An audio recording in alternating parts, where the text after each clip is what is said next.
Hello hello, bienvenue sur ma chaîne LEDM Books. Aujourd'hui donc on va parler update lecture et je vais vous faire un retour sur mes dernières lectures de ce premier trimestre 2025. Alors c'est parti!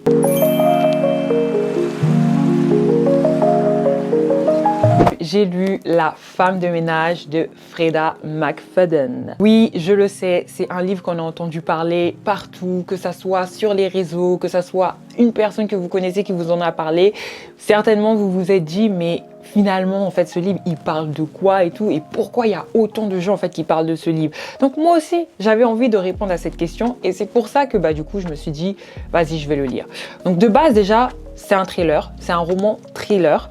C'est pas du tout de base donc mon genre de prédilection littéraire, mais je me suis dit pourquoi pas oser sortir de ma zone de confort, pourquoi pas, et en plus de ça, il y a quand même pas mal de bons retours, donc pourquoi pas me lancer en fait. Dans ce livre, on va suivre donc l'histoire de Millie. Millie, c'est donc une jeune femme qui est sortie assez récemment donc de prison et qui va donc être à la recherche d'un nouveau travail. Elle va se faire embaucher donc par une riche famille new-yorkaise, par le couple donc Winchester, et c'est Nina, la femme, qui va l'embaucher en tant que femme de ménage. Elle va être aussi amenée à faire du babysitting pour leur petite fille, et c'est comme ça donc qu'elle va se retrouver à non seulement pouvoir travailler pour cette famille, mais aussi pouvoir vivre dans cette famille-là, parce qu'ils vont lui offrir l'opportunité, la chance donc de pouvoir être hébergée tout le long du temps où elle va travailler chez eux. Elle aura donc une petite chambre qui lui sera donc donnée dans leur maison. Au fur et à mesure où elle va commencer donc à rentrer dans leur quotidien, à travailler pour eux, elle va se rendre compte que non seulement l'atmosphère de la maison, elle est très bizarre, elle est très étrange, elle va se rendre compte aussi qu'il y a beaucoup de non-dits, il y a des secrets qui circulent entre les voisins, dans le quartier, mais aussi dans la famille, entre le couple aussi. C'est pas forcément aussi correct que ça en a l'air d'apparence. Et c'est comme ça que du coup on va essayer de comprendre mais qu'est-ce que Millie va découvrir en fait au sein de cette maison, parce que peut-être que finalement elle aurait dû regretter, elle aurait dû refuser d'être embauchée. J'ai beaucoup aimé le livre. Je suis pas du tout amatrice de thriller de base. J'ai essayé de lire un Harlan Coben, c'était vraiment un échec total. J'ai mis une croix directe sur les thrillers à ce moment-là. Et en fait, quand j'ai vu la couverture de ce livre, je savais déjà que c'était un thriller, mais je savais pas de quoi on allait parler. Mais vraiment, j'ai beaucoup aimé ce livre. J'ai aimé, c'est vrai qu'au début, quand ça commence, au début, en tout cas, l'histoire est quand même, il y a beaucoup de longueur.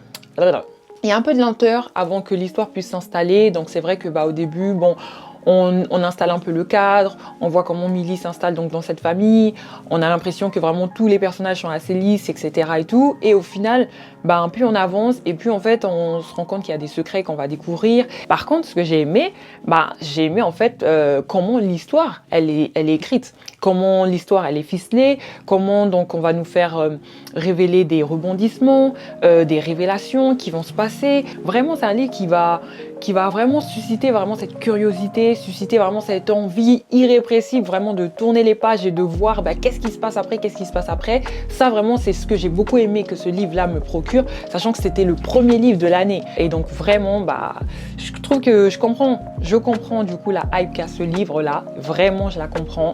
Et je sais, et Dieu sait à quel point moi, vraiment, je ne comprends pas toujours la hype de certains livres.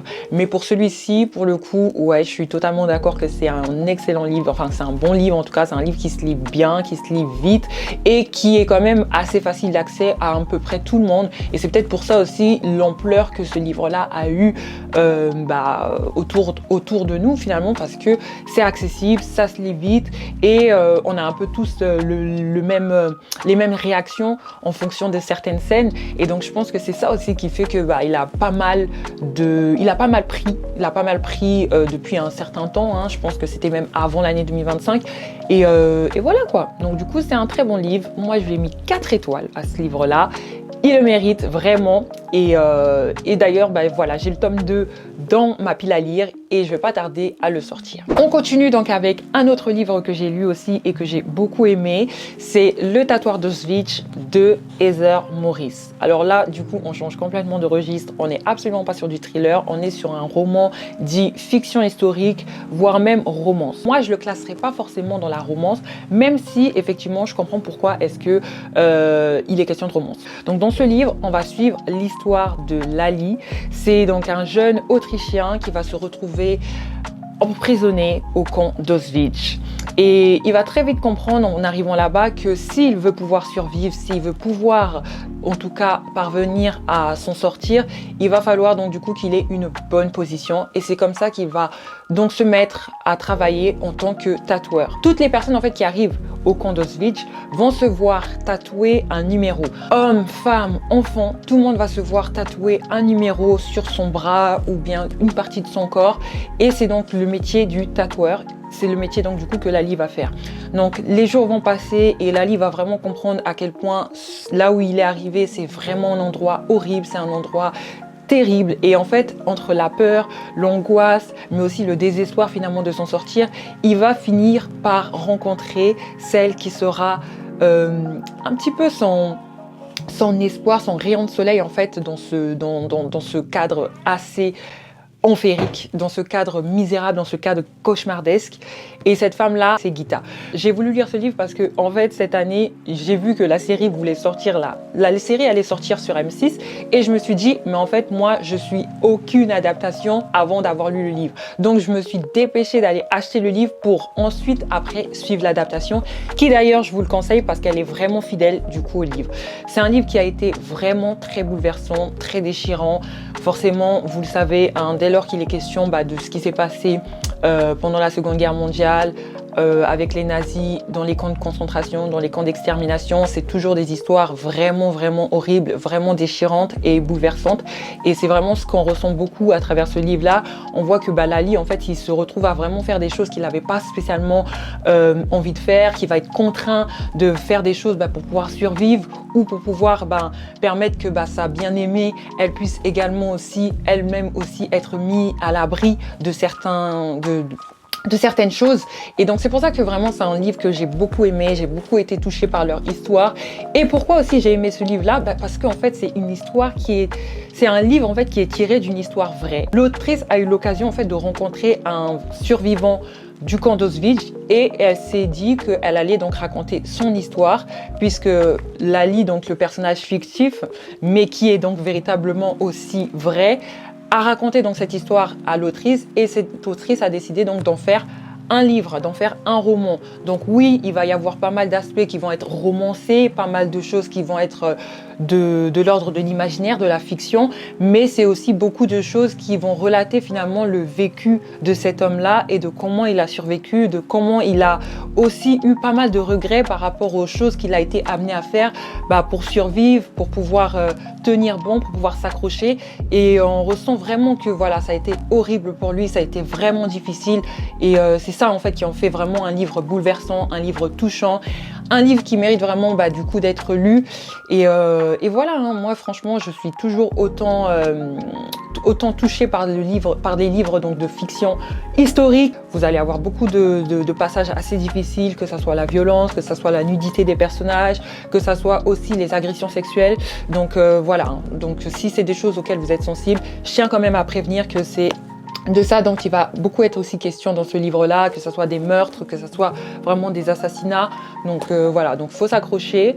C'est pas le livre, je dirais, le plus hard à lire concernant cette époque-là, mais quand même, c'est quand même assez dur. Quand j'ai terminé ce livre, franchement, ça a été quand même une lecture assez lourde, assez difficile, donc il me fallait quelque chose de beaucoup plus léger que ça.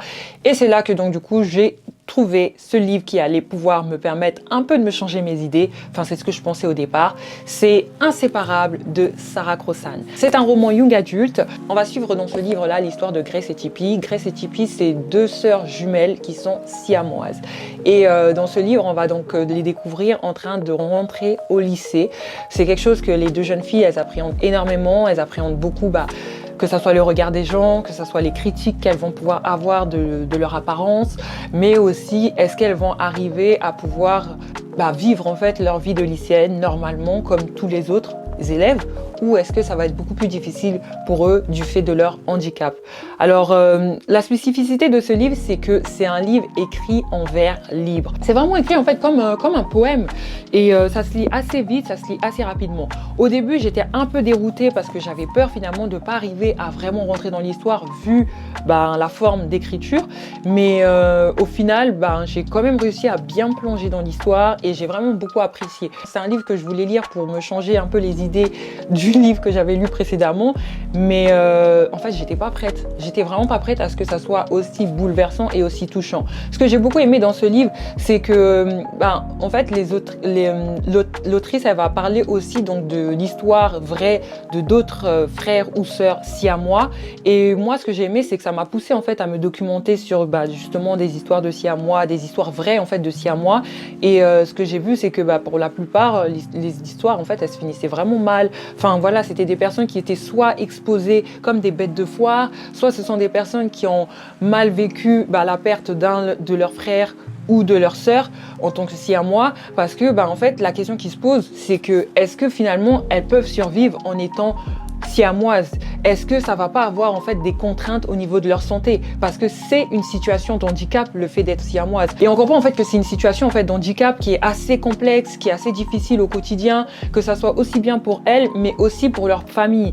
On voit que Grace et Tippy en fait elles sont dans une famille qui est pas forcément très riche, et financièrement en fait leur handicap ça coûte sur la famille, ça coûte financièrement, ça coûte moralement, ça coûte sur les rapports les uns envers les autres, que ça soit les parents entre eux, que ça soit leur rapport en fait avec leur petite sœur. Donc oui, c'est vrai que c'est un peu difficile finalement ce quotidien là qu'elles vivent, mais malgré ça aussi c'est un livre qui nous montre vraiment l'amour en fait que l'une a pour l'autre, leur inséparable amitié l'une pour l'autre, et c'est vraiment beau en fait la façon dont elles décrivent leur amour, dont elles décrivent finalement le lien en fait qui les unit en tant que sœurs, mais bien plus en tant que sœur jumelle siamoise. Donc oui, c'est une histoire vraiment touchante, c'est une histoire vraiment bouleversante, et c'est vraiment aussi une belle histoire aussi autour de la famille, du lien de la famille, parce que malgré les difficultés qu'ils sont en train de traverser, on voit aussi que la famille reste quand même malgré tout très soudée, attachée l'un à l'autre, et ils essayent de surmonter en fait ensemble. J'ai lu ensuite Les filles, préparons-nous au mariage de Elodie Gaillard. Alors là, du coup, c'est le fameux livre que je vous disais d'enseignement, parce que là, du coup, il est question d'avoir en fait un livre assez didactionnel qui nous enseigne sur les principes du mariage, sur ce qu'il faut s'attendre à devoir vivre, mais aussi comment préparer et anticiper en fait cette saison qui arrive. Ce que j'ai aimé, c'est que Elodie Gaillard, donc qui est l'autrice de ce livre-là, elle parle donc de son vécu, elle parle de son témoignage. C'est une jeune femme qui s'est mariée très jeune et qui par la suite en fait a malheureusement divorcé, et ce divorce qui a été vraiment un choc, qui a été vraiment une épreuve difficile, va l'amener donc à non seulement déjà se rapprocher de Dieu, à retrouver vraiment son estime d'elle-même, sa valeur, son identité, se rendre compte des erreurs qu'elle a commises en fait, donc que ça soit dans son mariage, mais aussi dans la préparation au mariage, parce qu'en fait elle va tout simplement se rendre compte qu'elle n'était pas vraiment préparée pour ça. Elle était jeune, elle avait pas mal de blessures, elle avait pas mal d'insécurité, et le fait finalement du coup d'avoir vécu ce divorce, ça va être l'occasion en fait pour elle de remettre pas mal de choses en ordre avec l'aide de Dieu, et c'est ça en fait dont il est question dans ce livre-là. Donc elle va donner pas mal de conseils, pas mal d'astuces. Ce que j'ai beaucoup aimé dans ce livre, c'est que l'autrice est complètement décalée et elle a beaucoup d'humour. Je trouve que elle nous parle vraiment comme à des sœurs. Elle a beaucoup d'énergie, elle est très dynamique, et ça c'est vraiment quelque chose qu'on ressent beaucoup à travers l'écriture du livre, et les conseils qu'elle donne vraiment ils sont vraiment profonds, que ça soit le célibat en lui-même, la préparation au mariage, les critères qu'on doit aspirer en tout cas à avoir. Donc c'est un livre, oui, pour le coup, comme le nom il dit, pour préparer les jeunes filles au mariage. Il y a pas mal de post-it, parce que j'ai vraiment souligné là les passages. Vraiment, il y a des passages qui ont été trop intéressants pour moi. Il y a des passages que j'ai notés en plus à côté de ça, que j'ai annoté, que j'ai post-ité, que j'ai surligné. Bref, ça sera pas la dernière fois en tout cas que je le lis, parce qu'il y a encore pas mal de choses que je dois approfondir. Mais voilà, j'ai beaucoup aimé parce que voilà, c'est toujours basé en plus de ça sur la parole de Dieu, donc sur la Bible. On part vraiment voilà dans l'idée de comprendre finalement comment le mariage doit être vécu en fait en tant que chrétien. Je conseille vraiment à toutes les femmes, à toutes les jeunes femmes qui veulent se préparer au mariage, qui veulent en savoir un peu plus sur les choses qui devraient être vues en amont. Aussi tout ce qui a trait à la restauration, aux blessures d'âme, aux émotions, voilà, tout ce qui a trait donc à la restauration, aux blessures émotionnelles. Vraiment, ce livre, il est trop bien. Je termine enfin avec le dernier roman que j'ai lu qui est Yellowface de Rebecca F. Kuang. Donc là, c'était la fameuse lecture commune dont je vous avais parlé dans une de mes vidéos que j'ai eu donc à lire au mois de mars. Donc c'était une lecture commune. Donc c'était un livre que je n'avais pas forcément dans ma pile à lire et je me suis challengée à le lire parce que c'était dans le cadre donc d'une lecture commune, donc avec d'autres lecteurs pour le coup. Et ce livre, ça a été une belle surprise. C'est un livre en fait que j'avais déjà vu passer un peu sur les réseaux, mais je m'étais pas forcément attardée dessus. Dans cette histoire, on va suivre Juniper Howard, qui est donc du coup une autrice complètement ratée, qui n'arrive pas en fait à avoir le succès qu'elle aimerait avoir et tout, qui n'arrive pas en fait à avoir le succès qu'elle aimerait avoir et qui peine vraiment à se faire connaître. Et elle va se retrouver en fait accidentellement spectatrice de la mort accidentelle d'une autre autrice qui est donc sa rivale, que l'on nomme Athéna. Et le soir même en fait de la mort de Athéna, Juniper elle va voler le manuscrit qui n'avait pas encore été publié de Athéna. C'est un livre qui aborde beaucoup de thématiques et là vu que j'ai pas beaucoup de temps, je vais essayer d'en parler assez rapidement. Dans ce livre-là, déjà dès qu'on commence, on se rend compte en fait que on va suivre uniquement le point de vue de Juniper. On va suivre donc ce qui va se passer après la mort d'Athéna. On va comprendre en fait que Athéna c'est sa rivale de longue date. Elles ont été toutes les deux ensemble en études supérieures. Elles ont toutes les deux voilà, voulu s'orienter vers le métier d'écrivain. Mais sauf que on en a une qui va avoir beaucoup de succès, qui va se faire vraiment beaucoup remarquer, c'est Athéna. Et d'un côté, on a Juniper qui, elle, vraiment peine vraiment à se faire connaître, qui peine vraiment à avoir des opportunités comme Athéna et qui va doucement en fait nourrir en fait de la jalousie vis-à-vis d'elle et qui ne va pas comprendre en fait qu'est-ce qu'elle fait de mieux qu'elle en fait. Et donc ça fait que quand elle meurt, elle va prendre son manuscrit et elle va essayer finalement en fait de se donner l'opportunité de vivre le succès qu'elle n'a jamais eu. Ce que j'ai beaucoup aimé en fait dans ce livre, c'est qu'on va nous montrer en fait l'envers du décor du monde de l'édition. C'est un livre qui va beaucoup aborder aussi toutes les questions concernant l'appropriation culturelle. Est-ce que en tant qu'auteur, j'ai le droit de pouvoir écrire un livre qui traite de sujets qui ne sont vraiment pas en lien en fait avec moi-même, c'est-à-dire que moi je suis d'une certaine origine et est-ce que j'ai le droit donc du coup d'écrire un livre sur une culture qui est différente de la mienne? Parce que là pour le coup en fait c'est ce qui va se passer. Juniper est américaine. Athéna est une sino-américaine, donc elle est d'origine asiatique. Et son livre va traiter, le manuscrit qu'elle voulait publier va traiter donc du coup des ouvriers asiatiques de la Première Guerre mondiale ou la Seconde Guerre mondiale. Et donc le livre va tourner autour de ça. Et en fait, on va se rendre compte que ça va tellement être, mais vraiment n'importe quoi. Il va se passer vraiment tellement de choses en fait. Et va se poser en fait cette question-là de l'appropriation culturelle, du racisme, mais aussi en fait du rôle du rôle en fait des personnes qui sont dans le milieu de l'édition pour promouvoir le livre, pour mettre en avant le livre, mais aussi de mettre en avant finalement l'auteur. Dans ce livre, il est aussi question voilà de cyberharcèlement. Il est question aussi de solitude, de santé mentale et en fait on va vraiment y dépeindre l'envers du décor du métier d'auteur et tout ce qui de façon négative en fait peut vraiment causer beaucoup de tort en fait à un auteur. C'est un livre que j'ai beaucoup aimé. J'ai aimé parce que ça a été vraiment une surprise. Je m'attendais vraiment pas à ça. Déjà, je m'attendais pas à être dans la peau du mauvais personnage. Et là où on voudrait finalement détester Juniper, on va se rendre compte en fait que on va avoir de l'empathie pour elle, on va avoir de la compassion pour elle parce que ce qu'elle va subir en fait, ça va être vraiment moche. Et c'est ça en fait qui va vraiment nous dérouter parce qu'on voudrait la détester par rapport à son orgueil, par rapport à sa façon de parler, par rapport à ses pensées, par rapport à son comportement. On voudrait détester ce personnage-là, mais finalement, on va avoir de la compassion pour elle, on va avoir de l'empathie. Il y a pas mal voilà, d'aspects très ironiques, beaucoup de satire en fait de ce milieu-là de l'édition, de l'hypocrisie qui tourne autour de ça. Et vraiment, ouais, c'est très riche. Hein. J'essaie de vous l'expliquer en un temps assez court, mais il y a beaucoup de choses, il y a beaucoup trop de choses à dire. Mais voilà, c'est un livre qu'il faut lire, qui est vraiment intéressant et qui aborde vraiment beaucoup de thématiques. Je mettrai quand même un trigger warning sur le fait qu'il est question voilà, de racisme, de violence, mais de propos aussi et d'injures qui peuvent être assez difficiles aussi à entendre. Et tout ce qui est aussi lié aux agressions sexuelles et aux violences sexuelles, c'est aussi ce qui va être abordé dans ce livre. Voilà, c'est tout pour cette vidéo. J'espère que cette vidéo vous aura plu. S'il y a des livres qui vous ont intéressé ou des livres en tout cas que vous avez déjà lus, n'hésitez pas à m'en faire part en commentaire. Et moi, je vous dis donc à la prochaine pour une nouvelle vidéo.